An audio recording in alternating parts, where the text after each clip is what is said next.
Welcome back, everybody. This Week in America on the Blue Funk Broadcasting Radio Network. Great to have you with us on the program today. As mentioned, our special guest is Jay Friedenberg. He's the professor of psychology, chairman of the psychology department at Manhattan College. He's written a number of books. His latest, Aphorisms from A to Z, A User's Guide to Life. Jay, welcome to This Week in America. Great to have you with us on the program. Oh, great. Glad to be here, Rick. Well, it's our pleasure to have you here. And the book is fascinating because you can read through this, and we'll go through some of the reviews that I was reading and why people, they almost use it on a daily basis where they're like, okay, I'm going to pick one today and I'm going to read it, and that's going to be sort of like the thought for the day. It's the aphorism for the day. Let's first of all start very basic. What is an aphorism? What are we talking about here? Well, not many people are very familiar with this term aphorism. It's sort of an old-fashioned way of talking about a philosophical statement. Today most people think of a quotation or, a saying or a reference or something like that. But aphorism is a little bit deeper. It's supposed to be very succinct and short. It is supposed to be definitive and sort of make this sort of ultimate statement about something that's very deep and abstract. And typically there's a little twist. In other words, it can rhyme, or you try to make a little clever turn of phrase so that it becomes more memorable. And philosophical, too. As I'm reading these, there's sort of like that element to many of these. Yeah. I mean, you can make all kinds of observations. The best aphorisms are making some sort of important statement about life or love or happiness. Some of them are motivational, but they're not all like that. Some of them are, just sort of statements of how the particular author sort of sees a certain situation. How does an aphorism differ from like an axiom, a proverb, that type of, even just a saying that we use? They're basically one and the same in a broad sense, aren't they? I think the closest it comes is an epigram. Epigrams focus a little bit more on that twist of phrase. But you're right. I mean, axioms come from logic and mathematics. There are cones. Actually, it's very interesting because if you look at religions, you see a lot of these things. You've got proverbs that are biblical, right, from the Judeo-Christian faith. You have cones in Buddhism, and you have what are called sutras in Hinduism. So a lot of these things actually do stem from some of these religious origins, but they're called different things there because they're associated with that particular faith. The book is Aphorisms from A to Z, A User's Guide to Life. Jay Friedenberg, our guest on the program. The book is available at goldenpalacepublishing.com. You can also get information and link on at our website, thisweekinamerica.us. Let's talk a little bit about how you got started in this, because this book, I understand, is basically a decade of your life. These are literally a couple of thousands different aphorisms that you put together. It takes a lot of creativity to do that. Why do you get interested in the first place in aphorisms and then decide, you know what, I'm going to put a book together? Yeah, the book sort of fell out of these things. I would find myself in certain situations, and then there would be this little voice in my head saying, this is the proper way to do this, or this is the, like passing judgment or something. And I just started recording these things down. I either wrote them down, or I had even a digital voice recorder on my iPhone or something, so I would just speak into it so I would remember it. And over time, I collected such a large number of these things, I just said, well, there's enough here. I can actually compile these things together into a single volume. Now, what's the reaction of the students? As I mentioned, you're a psychology teacher, and I'm sure you get that interaction with the students. A younger generation, when they hear these, what's their interest level? Yeah, it's interesting because nowadays with social media, right, you look at Facebook and Twitter, and now there's Pinterest and all this sort of stuff. Getting like a very short, succinct message across, right? We're all about that, right? I mean, we used to write letter. It's like 100 years ago. What did we do? You knew somebody, you wrote a letter. Yes. That was a page or two long, and then it kind of went from that to email, which was about a paragraph, right? And now we're looking with texting and all this other stuff at things that are a sentence or less than a sentence long. And so actually these sayings sort of lend themselves very nicely to that. There are a lot of people who are Twittering, and they're tweeting, and they're Facebooking and stuff, and using and sort of getting their message across that way. So it's actually quite a nice medium for exactly this sort of thing. So it's sort of like a tweet, only the words are spelled correctly. OMG, you are right. For example, and I love it. We'll go through many of these in the book here, and talking about money, and these are all broken down by definition, by class, money. The best way to learn about money is to start making it. And Yeah, as I said, a lot absolutely. of people take these, will think them through, will remember them, will sort of use that for the day, and that that's brief, that says something, and that's tell me the origin of that. Yeah, it's this has been done across all time in history. I mean, if you go back to the ancient Greeks, Diogenes, Plato, Aristotle. There were many of those Greek philosophers who did it. Some of the Roman emperors, Marcus Aurelius actually had a couple sayings this way. If you go to like France during the Renaissance and other times, there are even more people, Rochefoucauld. I mean, it has a very long history and a very long tradition going back to like, the very beginning of recorded history. The book is called Aphorisms from A to Z, A User's Guide to Life. Jay Friedenberg is our guest on the program. The website is goldenpalacepublishing.com. You can look there, see some examples of the book. You can also order the book from there, available at Amazon as well. Go to goldenpalacepublishing.com, our website, thisweekinamerica.us, to get information on the book.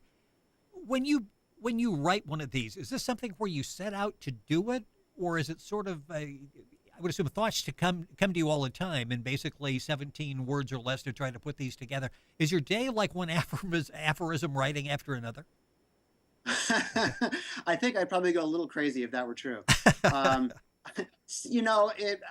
actually after compiling these 2,000, I'm done. Okay, no more of these things. I've moved on.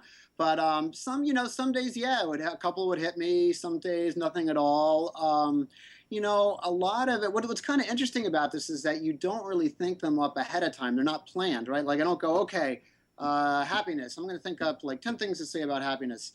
You wouldn't things wouldn't really hit you that well. That wouldn't be a very creative way Right. of doing it. But then you find yourself in a situation, right? Like you're going out with your friends, you're having a drink, you're talking about something, and then like you'll start to, something about that particular scenario will make you think about happiness. And that's what I like about these things is that they're not planned, they're very spontaneous, and they are almost written by life. So it's sort of like the actual specific circumstances that you're in, and those seem to generate what you want to say. One of my favorites, there are so many, like several thousand in the book, is not all bygones can be bygones. Boy, am I glad somebody said that, because we're taught let it go, walk away from it, let a bygone be a bygone. Sometimes those are so egregious, you really can't do that. Yeah, I mean, we're in a very permissive culture now where we tend to excuse everything. That statement was really thinking more about people like Hitler and Stalin, where, there are certain crimes, there's certain things you can do that you really can't excuse. I mean, we want everything, we want people to be happy and stuff, but there is such a thing as justice. You commit a crime, you deserve to be punished. Another one of mine in mistakes is correct your own mistakes before trying to correct others. Yes, yes. People are always very quick to give advice to others, right? Do this, do that. But then, you might find yourself not following your own advice. Well, I mentioned on Amazon, and there are a lot of great reviews on there. In fact, all 5-star reviews. Aphorisms from A to Z is the book, A User's Guide to Life. One says it gives us much to ponder. And I'll go through some of these and succinctly, sort of in an aphorism sort of manner, brevity, talk about what they're saying, and give me your comment on that. Is that one of the things when you wrote the book that, yeah, people will be entertained some, they'll smile some, but I really would like to give them something when it's over with. Maybe that's going to stick with them for a while. Maybe come up in a circumstance during their life, and give them something to think about. Yeah, yeah. It's meant to go back to life. I talk about this in the book. These things are not just little quips or sayings. Really, they come from life, and they should be directed back towards life. In other words, you should use these things to apply them in every day, and hopefully, live a better life as a result. Actually, it's sort of interesting because if you look at philosophy, these are very structured and very organized, or religions, right? They have very specific things to say about ethics and what is good and what is bad. And they're very integrated, right? They sort of give this whole package about what it is that you're supposed to do. I think of aphorisms as just the opposite of that. They're just they're really small, they're very concentrated, almost like eating a little chocolate out of that Valentine's Day chocolate box. It stays with you. It might not be integrated to a lot of other things in your life and to other issues. But I think that if you sort of take these things seriously and you read about them and you study them, they do start to connect the dots, and you do start to actually kind of create more of a sort of a broad framework for living a better life. Is that one of the areas of interest with you in the beginning and so many others? The fact that it's not really limited to a specific topic. You can go from very serious to humorous. You can go across the board. It really you can do it in the form that really impacts a broader range of topics. Yeah, that's the great thing. I mean, there's no holds barred. I mean, you can write about just about anything. I mean, it covers all sorts of stuff. I talk about sex and money, drugs, alcohol. You know, things that are supposed to be taboo. You can talk about those certainly. I have some things about terrorism and war in there that I think are pretty relevant for modern life, modern circumstances. So it's really the whole sky is open. You don't really need to be limited to one thing. I mean, if you happen to be an expert in one area and you want to publish a collection of things on that particular area, that's done too. I mean, you do see that quite a bit. But when I was approaching it, it was like, well, let's just let's just see if we can't comment on everything that's out there. And that's what's so fascinating about the book, Aphorisms from A to Z, a user's guide to life. It gives you in the beginning a lot of introduction, what you're talking about here. You've got interviews with some famous aphorists over the years. One in war, and I keep going back to this. You brought that up, that war was something that you wrote on with an aphorism. It says, a true peace is not merely the absence of war, but the realization of those conditions that will prevent the outbreak of the next war. And I keep going back to that because it's like, wow, that's pretty good stuff, because if we think there's not a war going on, everything is fine, but if the underlying conditions are there, chances are we'll be involved in a war again. Exactly, exactly. I'm not really advocating an interventionist foreign policy by the United States. I think we kind of stick our nose in too many places all over the world. But I think that what happens generally is that countries are reactive. In other words, they wait till there's a problem and then they deal with it. So if you look at the war in Syria, for example, right? I mean, you could see that sort of thing was melting down ahead of time. I think the same thing with Libya and a lot of those other countries. And if we could have sort of diplomacy and free trade and educational exchange and all these sorts of things that open countries up to each other and make them more independent, sort of interdependent, I think that can actually reduce the likelihood of a war breaking out. And guess what? It doesn't. Nobody has to get killed. Well, and so often you go back and you see the root causes are the same from one, region to another, from one outbreak to another. And then when you look at a lot of those situations, you've got the government on one side that we're not real pleased with, and then you've got the opposition, but we really don't know who the opposition is in many of those cases. Right. I mean, if you look at the 20th century, I mean, things have really changed. We don't really fight straight out wars, right? I mean, you don't have like masses of soldiers running at each other, shooting. War this day is sort of like morphed into more special forces, more sort of quick and dirty interventions, things that are shorter, typically involve less death actually and destruction, which is a good thing. Success, you talk about all you can do is all you can do. That pretty well sums it up. I like that. Yeah, that was one I wrote in regards to success. And basically what I was trying to convey there is that if you're really trying, if you're putting in 100% and something doesn't work out, that you shouldn't really kill yourself because that you're really doing all that you can do. I think a lot of people, though, don't actually completely commit themselves to something and then they fail or they're not happy with what they have. And what it means is that maybe if they put in a little more energy and a little more time or whatnot, that they probably could achieve what it is that they want. I mentioned several times in the first review, someone is saying, I pick it up every day, I go through it, I sort of get my thought for the day, and I sort of focus on that for the day. When you hear that as the author, is that like, yeah, that really sort of what I had in mind, that people can like take something away from it, and instead of a word of a day, you've got a thought of a day, of an aphorism for the day? Yeah, that makes me think that people will have different reactions to these things, right? I mean, we have different histories, different backgrounds. certain ideologies. And I can imagine one person, like a libertarian, reading one of these things and liking it. Another person, for example, a Republican or Democrat, might read it and not like it. I like to say that I think there's a little bit in there to tick off everybody.